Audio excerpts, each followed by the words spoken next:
Hello guys and welcome back to my channel.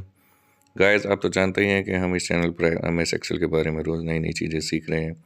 तो आज ऐसी एक नई चीज़ हम आपके सामने आज लेकर आए हैं, जिसमें हम आपको बताएंगे कि एमएस एक्सेल में टेबल्स कैसे क्रिएट की जाती हैं और टेबल में स्लाइसर्स कैसे लगाए जाते हैं।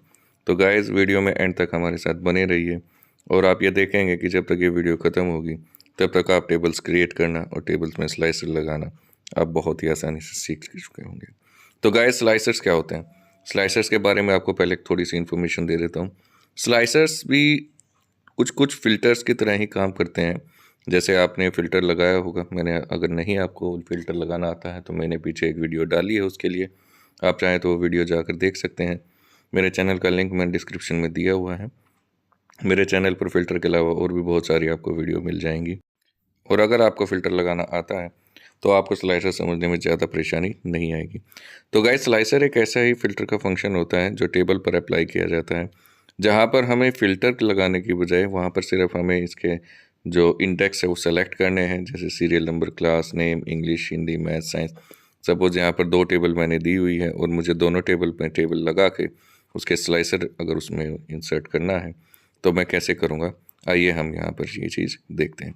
तो यहाँ पर आप देख सकते हैं कि मेरे पास 2 टेबल हैं जिसमें मैंने सेमेस्टर 1 और सेमेस्टर 2 दोनों के मार्क्स यहाँ पर मैंने डाले हुए हैं अलग-अलग क्लासेस के, क्लास 1, 2, 3, 4, 5। सपोज़ यहाँ पर अगर मुझे अलग-अलग इनका डाटा चाहिए, मुझे सेमेस्टर 1 और सेमेस्टर 2 दोनों का डाटा कंपेयर करना है, तो मैं कैसे करूँगा? इसके लिए मेरे पास एक सिंपल सा तरीका तो ये है कि मैं यहाँ पर सीधा फ़िल्टर लगा सकता हूँ और मुझे अलग-अलग क्लासेस का जो डाटा है, मैं उसको सेव कर सकता हूँ या उसको चेक कर सकता हूँ। कंट्रोल शिफ्ट एल, आप जानते हैं फ़िल्टर का फंक्शन। और यहाँ पर जैसे ही मैं क्लास सेलेक्ट करूँगा तो आप देखेंगे कि मुझे अलग-अलग क्लासेस का डाटा यहाँ पर मिल जाएगा। लेकिन गाइज़ अगर मुझे ऐसा नहीं करना है, अगर मुझे सपोज़ फ़िल्टर नहीं लगाना है या फ़िल्टर से मेरा काम नहीं हो रहा है पूरा, या फ़िल्टर से कई बार चीज़ें नहीं भी हो पाती हैं, तो उस केस में एमएस एक्सेल में एक और बहुत ही अच्छा फंक्शन दिया हुआ है और वो है टेबल का। तो यहाँ पर मैं इसको इंसर्ट टेबल कर दूँगा। आप जानते हैं कि इंसर्ट में जाके टेबल का ऑप्शन आता है। इंसर्ट टेबल जैसे ही मैं करूँगा, यहाँ पर आप देख सकते हैं कि मैं दूसरी भी टेबल में इंसर्ट टेबल कर रहा हूँ। तो इंसर्ट में मैं जाऊँगा, वहाँ पर टेबल का ऑप्शन है, जैसे ही मैं ओके करूँगा तो यहाँ पर अब मेरी ये दोनों टेबल बन गई हैं। अब मुझे क्या करना है गाइज़, अब मुझे इसमें स्लाइसर इंसर्ट करना है। लेकिन स्लाइसर इंसर्ट करने से पहले गाइज़ मैं आपको जल्दी-जल्दी इसके कुछ और छोटे-छोटे फंक्शन बता देता हूँ, जो टेबल में काफ़ी इंपॉर्टेंट यूज़ होते हैं। यहाँ पर जो फ़िल्टर बटन दिया हुआ है उस पे आप टिक और अनचेक करेंगे, अगर उसको चेक और अनचेक करेंगे तो आप देख सकते हैं कि यहाँ पर टेबल में फ़िल्टर अप्लाई हो जाएगा और फ़िल्टर हट जाएगा। जो एक्टिव सेल जिस टेबल में है, उसी टेबल पर ये फंक्शन लागू होंगे, दूसरी टेबल पर ये फंक्शन लागू नहीं होंगे।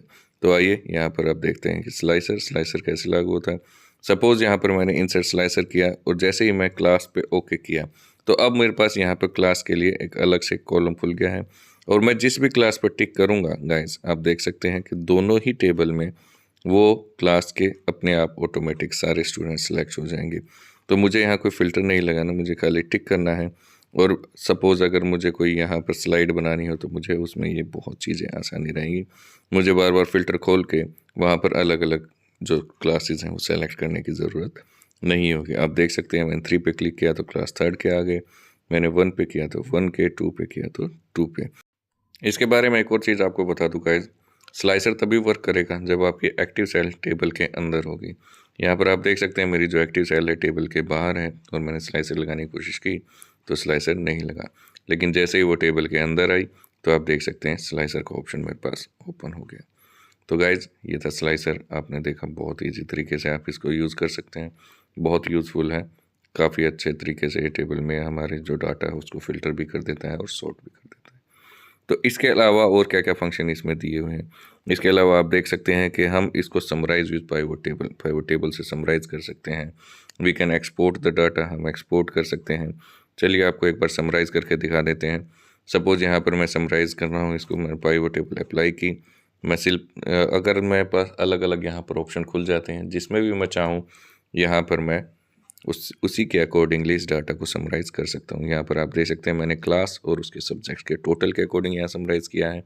आप चाहें तो आप इसमें और भी अलग चीज़ें हो सकती हैं, आपके लिए सेल्स हो सकती हैं, आपके डाटा हो सकता है जो आपने सेल किया, पार्टी वाइज़ डाटा हो सकता है। अलग-अलग तरीके से आप इसको समराइज़ कर सकते हैं। यहाँ पर टेबल में आप जैसे फ़िल्टर लगा सकते हैं, फ़िल्टर हटा सकते हैं, वो तो मैं आपको शुरू में बता ही चुका हूँ। इसके अलावा अगर आपको टेबल की फ़ॉर्मेटिंग करनी है, तो वो भी आप यहाँ पर बहुत सारे ऑप्शन दिए हुए हैं। अगर आपको अलग-अलग कलर इसमें चूज़ करने हैं, तो वो भी मैं आपको यहाँ पर उसके कलर एक बार चूज़ करके दिखा सकता हूँ। आपको अगर उसको एक्सपोर्ट करना है, तो वो एक्सपोर्ट भी आप कर सकते हैं। तो यहाँ पर आप देख सकते हैं कि जैसे ही मैंने अलग कलर की थीम चूज़ की, तो यहाँ पर टेबल का जो कलर है, वो ऑटोमेटिकली उसका अपने आप ही चेंज हो रहा है। आप जितने मर्ज़ी यहाँ पर टे कलर दिए हुए हैं, उसमें से जोन-सी मर्ज़ी आपको जो भी थीम, जो भी कलर कॉम्बिनेशन आपको पसंद है, वही टेबल में आप अप्लाई कर सकते हैं। गाइज़, ये सब चीज़ें तब काम आती हैं जब आपको कोई प्रेज़ेंटेशन बनानी हो, कोई स्लाइड बनानी हो और उसमें आपको कलर कॉम्बिनेशन का ध्यान रखना पड़ता है। तो अब अगर नेक्स्ट टाइम आपको कोई ऐसा काम आएगा, तो आप जानते हैं कि उसमें कलर कॉम्बिनेशन कहाँ से चेंज करना है, या टेबल की जितने भी फंक्शन हैं, वो आप सारे यहाँ पर आपको समझ में आ गए होंगे। आई होप गाइज़ ये सारे फंक्शन आपको क्लियर हो गए होंगे। अगर इसके बावजूद आपको इस किसी भी फंक्शन में टेबल से रिगार्डिंग कोई भी अगर आपकी क्वेरी है, तो आप मुझे कमेंट करके ज़रूर बताइएगा। हम आपकी क्वेरी को रिज़ॉल्व करने की पूरी कोशिश करेंगे। अगर गाइज़ आपको एक वीडियो पसंद आई हो, इसका कंटेंट आपको अच्छा लगा हो, या टेबल की इन्फॉर्मेशन आपको अच्छी लगी हो, तो आप इस वीडियो को प्लीज़ लाइक, शेयर और सब्सक्राइब ज़रूर करिएगा। आपके शेयर और सब्सक्राइब करने से हमें आगे अच्छी और वीडियो बनाने का प्रोत्साहन मिलता है। तो गाइज़ इसी के साथ हमारी आज की वीडियो यहीं पर ख़त्म होती है। हम आपसे कल फिर एक नई टॉपिक पर एक नई वीडियो लेकर आपके सामने हाजिर होंगे। तब तक के लिए आपसे विदाई लेते हैं गाइज़। अलविदा, टाटा, बाय बाय।